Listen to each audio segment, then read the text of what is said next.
নমস্কার বন্ধুরা, পর্ণশ্রী লাইফস্টাইলে আপনাদের সকলকে জানাই স্বাগত। বন্ধুরা, আজ আমি শেয়ার করে নিচ্ছি আপনাদের সাথে এই শীতের দুপুরে খাওয়ার জন্য একটি ভীষণ মজাদার রেসিপি। এই রেসিপিটির নাম হলো লাউ ও পালং শাকের পাতায় কই মাছ। আপনারা হয়তো এর আগে লাউ পাতায় কই মাছ খেয়েছেন, কিন্তু এটা হলো লাউ ও পালং শাকের পাতায় কই মাছ। চলুন তাহলে দেখে নেওয়া যাক এই রেসিপিটি বানাতে কী কী উপকরণ লাগছে। পাতায় কই মাছ করার জন্য মাঝারি সাইজের কিছু কই মাছ কেটে নিয়ে নেওয়া হয়েছে। গোটা কাঁচা লঙ্কা নিয়ে নিয়েছে, একটা বাটা মশলা আছে, বাটা মশলার মধ্যে নিয়ে নিয়েছি কাঁচা লঙ্কা, জিরে, সর্ষে এবং 2 কোয়া রসুন। এছাড়া এখানে কড়াইতে শাক ধুয়ে রেখে দিয়েছে।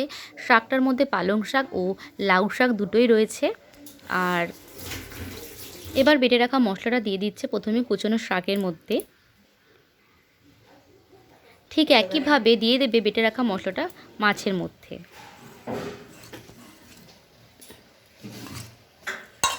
দিয়ে দিচ্ছে পরিমাণ মতো সর্ষের তেল।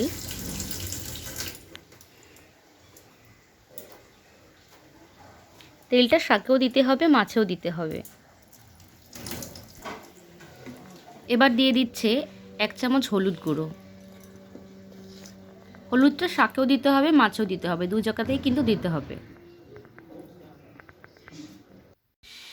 দিয়ে দিচ্ছে 1 চামচ নুন।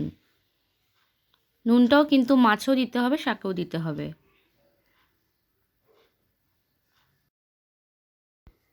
এবার সমস্ত মশলাটা দিয়ে মাছটাকে খুব ভালো করে মেখে নিতে হবে।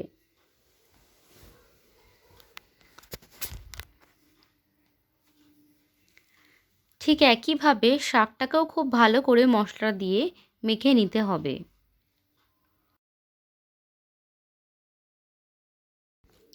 শাকটা খুব ভালো করে মাখানো হয়ে গেছে। এবার শাকগুলোকে 2 সাইডে একটু ছড়িয়ে দিয়ে মাঝখানটা ফাঁকা রেখে ঠিক মাঝ বরাবর মাখানো মাছগুলোকে দিয়ে দিতে হবে।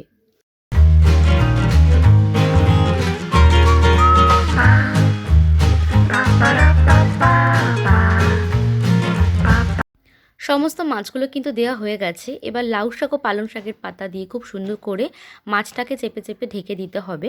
তাতে মশলাটা চারিদিকে যাবে এবং শাক ও মাছ দুটোই কিন্তু খুব সহজেই ভাপে ভাপে সেদ্ধ হয়ে যাবে।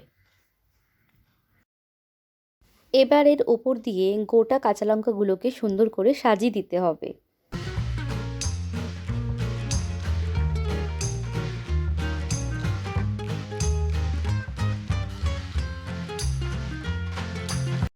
এখানে যেহেতু জল ব্যবহার করছে না, তার জন্য এখানে যেখানে মশলা রাখা হয়েছিল মশলার বাটিটাতে অল্প জল নিয়ে মশলাসহ জলটাকে উপর দিয়ে ছড়িয়ে দিচ্ছে।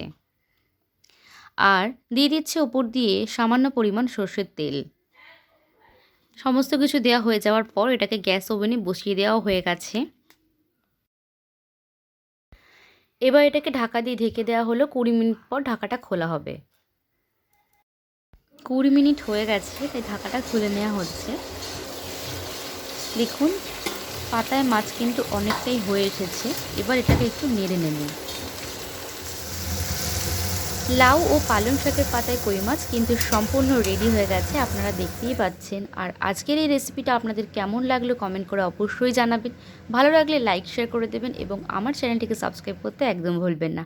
তাহলে আবার দেখা হচ্ছে আপনাদের সাথে নতুন কোনো রেসিপি নিয়ে।